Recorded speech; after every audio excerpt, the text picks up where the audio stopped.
사랑하고 축복합니다. 4월 22일 토요일입니다. 오늘도 우리 주님과 함께 동행하는 복된 하루가 되시기를 간절히 소원합니다.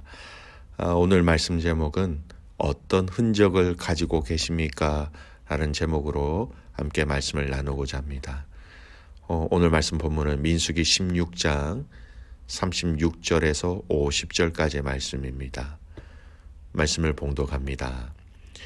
여호와께서 모세에게 말씀하여 이르시되 너는 제사장 아론의 아들 엘르아살에게 명령하여 붙는 불 가운데서 향로를 가져다가 그 불을 다른 곳에 쏟으라. 그 향로는 거룩함이니라. 사람들은 범죄하여 그들의 생명을 스스로 해하였거니와 그들이 향로를 여호와 앞에 드렸으므로 그 향로가 거룩하게 되었나니 그 향로를 쳐서 제단을 싸는 철판을 만들라. 이스라엘 자손에게 표가 되리라 하신지라. 제사장 엘르아살이 불탄 자들이 드렸던 놋 향로를 가져다가 쳐서 제단을 싸서 이스라엘 자손의 기념물이 되게 하였으니 이런 아론 자손이 아닌 다른 사람은 여호와 앞에 분향하러 가까이 오지 못하게 함이며 또 고라와 그의 무리와 같이 되지 않게 하기 위함이라. 여호와께서 모세를 시켜 그에게 명령하신 대로 하였더라.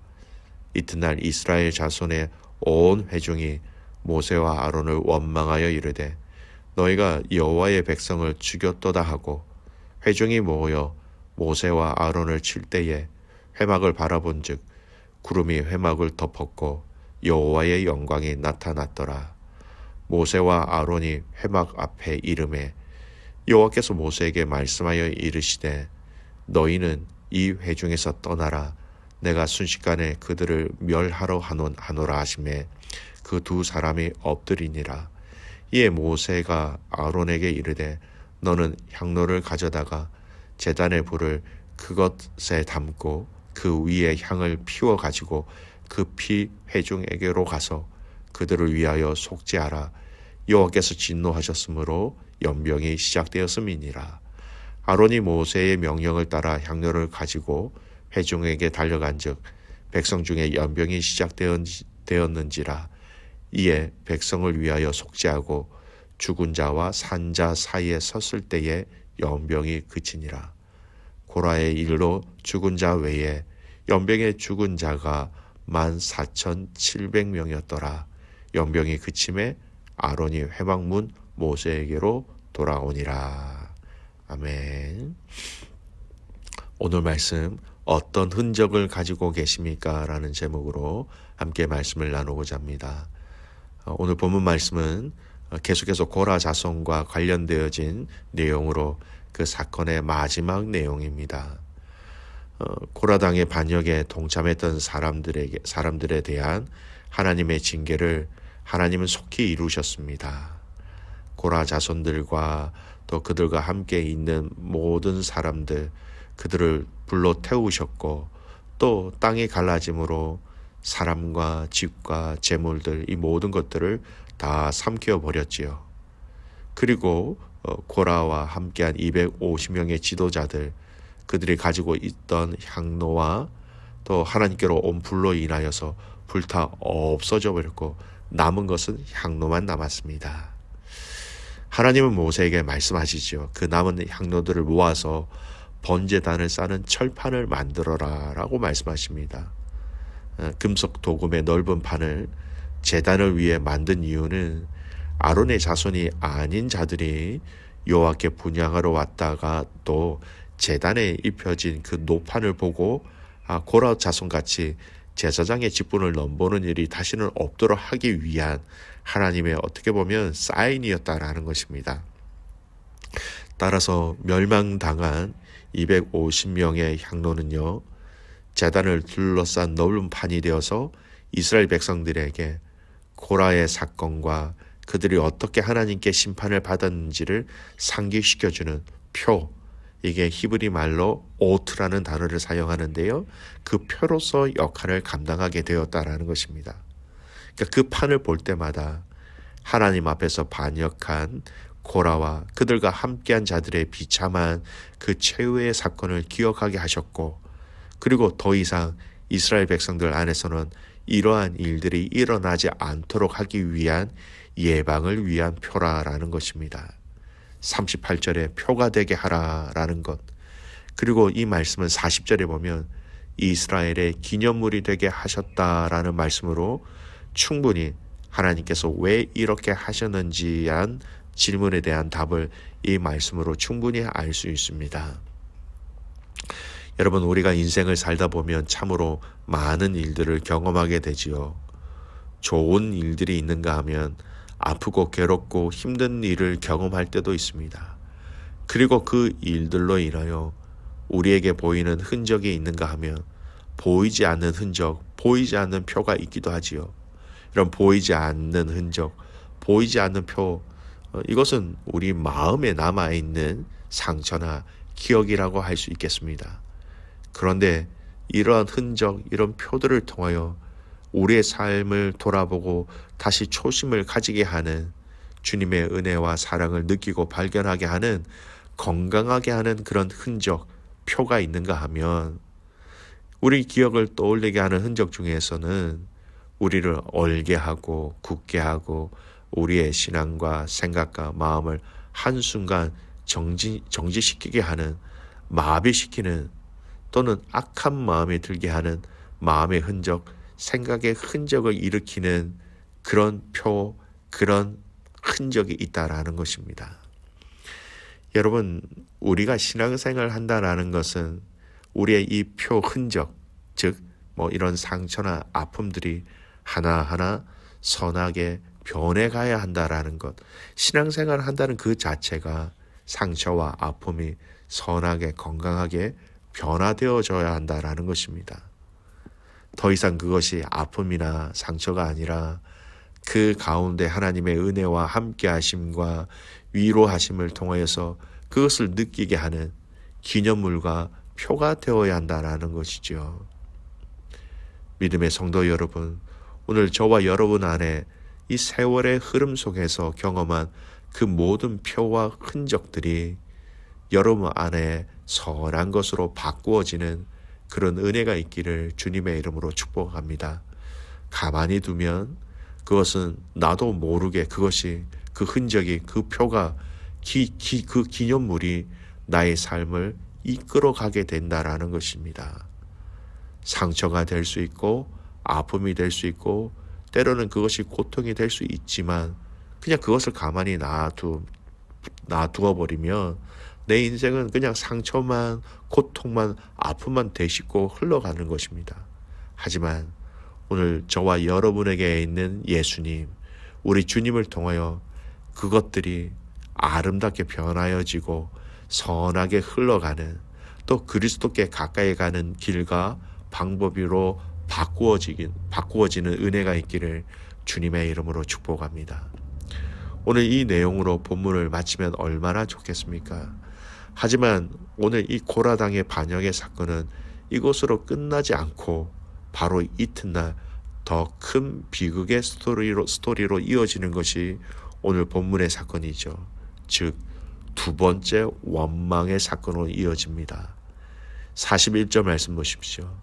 이튿날 이스라엘 자손의 온 회중이 모세와 아론을 원망하여 이르되 너희가 여호와의 백성을 죽였도다 하고, 전날의 사건으로 인하여 죽은 사람들을 놓고 남은 사람들이 이 원인을 모세와 아론에게 돌리고 있다라는 것입니다. 너희가 여호와의 백성을 죽였다, 이렇게 얘기합니다. 여러분, 참 너무나도 어처구니 없는 일이지요. 자신들의 시기와 질투로 시작된 불평과 불만으로 하나님의 진노가 있었는데, 그리고 땅의 갈라짐으로 말미암아 이것이 하나님의 진노하심이라는 것을 분명히 그대로 보았는데, 이제 남은 자들은 그것을 눈으로 보고서도 그 탓을 모세와 아론에게 돌리고 있다라는 것입니다. 우리 인간의, 타락한 인간의 연약함을 단적으로 참 잘 보여주고 있는 부분이라고 생각되어집니다. 탓하기, 남 탓하기, 다른 사람 탓하기. 여러분, 우리가 일상생활 속에서 얼마나 많이 탓하기를 하고 있는지 모릅니다. 저 사람 탓이야. 저 사람이 이렇게 말만 하지 않았어도, 저 사람이 이렇게 하지만 않았어도, 우리는 알게 모르게 다른 사람을 탓하는 표현과 생각들을 참 많이 합니다. 일상 속에서 탓하기를 참으로 많이 하는데, 그럼 그것은 건강한 신앙생활이 아니라는 것이죠. 모든 상황과 환경과 여건 가운데 나에게 말씀하시는 말씀을 듣고 내가 해야 할 결심과 결단을 하고 그렇게 나아가면 되는 것입니다. 여러분, 탓하기를 시작하면 오늘 이스라엘 백성들처럼 자신의 연약함, 잘못은 하나도 보이지 않게 되는 것이고요. 남 탓도 하지 말고, 그리고 너무 자기 탓도 했어도 안 되는 부분이 있습니다. 모든 것이 내 탓이면 여러분, 우리는 감당할 수 없습니다.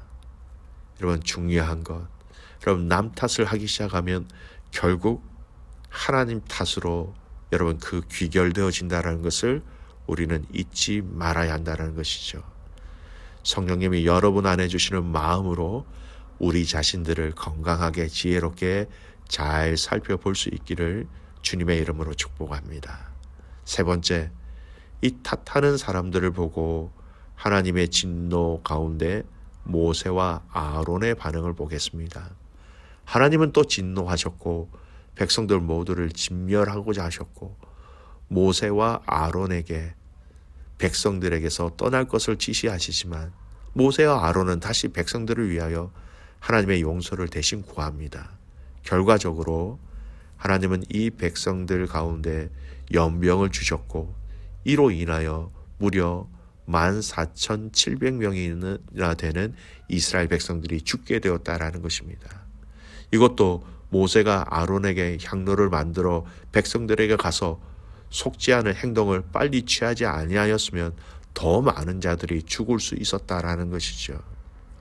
아론은 연병으로 이미 죽은 사람들로부터 살아있는 사람들에게 이 연병이 점령되어서 그들이 죽지 않도록 그 사이에 서서 자신의 온몸으로 하나님의 진노하심을 여러분 막았다라는 것입니다. 여러분, 오늘 이 모습에 우리는 예수님의 모습을 미리 볼 수 있어야 하는 것이죠.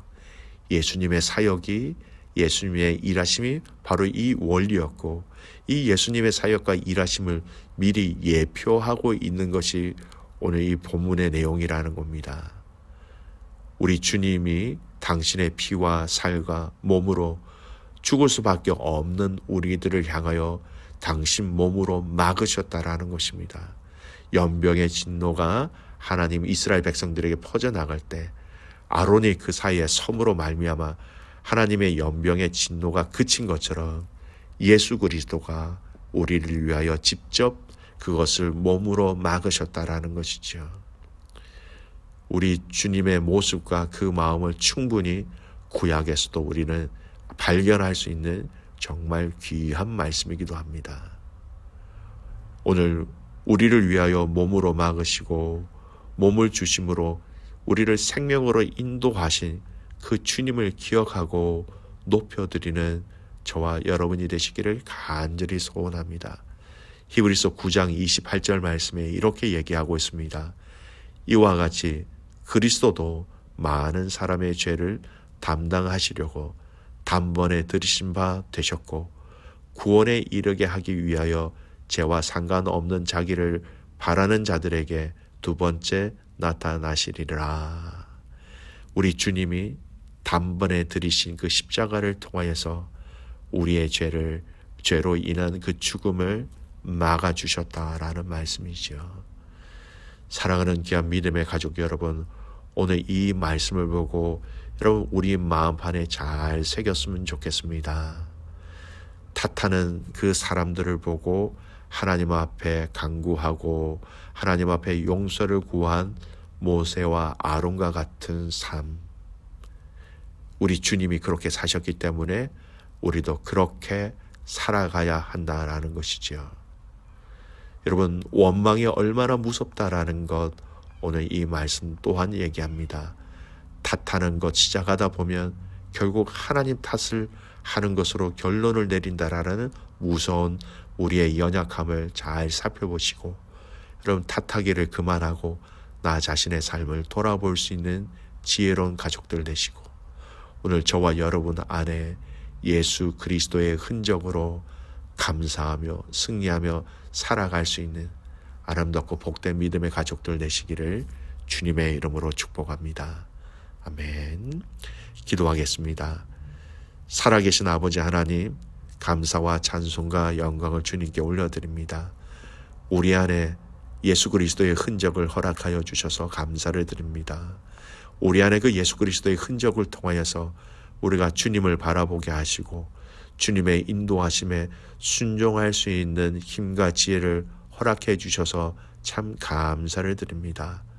오늘 이 고라당의 사건의 마지막 내용을 보면서 하나님, 우리가 더 건강한 신앙생활을 할 수 있도록 하나님 우리에게 은혜를 더하여 주시옵소서. 하나님, 사람 탓, 환경 탓을 하지 않게 하시고 내게 말씀하시는 것이 무엇인지, 내가 바꿔야 하고 내가 달려가야 될 것이 무엇인지만 명확하게 보게 하시고 그런 모든 다른 것에서는 아버지의 마음으로 간구하며 기도하며 나아갈 수 있는 저희들 되게 하여 주시옵소서. 내일은 주일입니다. 믿음의 성도들이 함께 모여 온 마음과 뜻과 정성을 다하여 주님 앞에 예배할 때에 예배 가운데 임재하시는 주님, 예배 가운데 만져주시는 주님, 예배 가운데 치유하여 주시고 회복해 하시는 그 주님을 만나는 복된 예배 되게 하여 주시옵소서. 그렇게 행하실 주님을 신뢰하며 감사와 찬송과 영광을 주님 앞에 드리며 살아계신 예수님의 이름으로 감사하며 기도드리옵나이다. 아멘.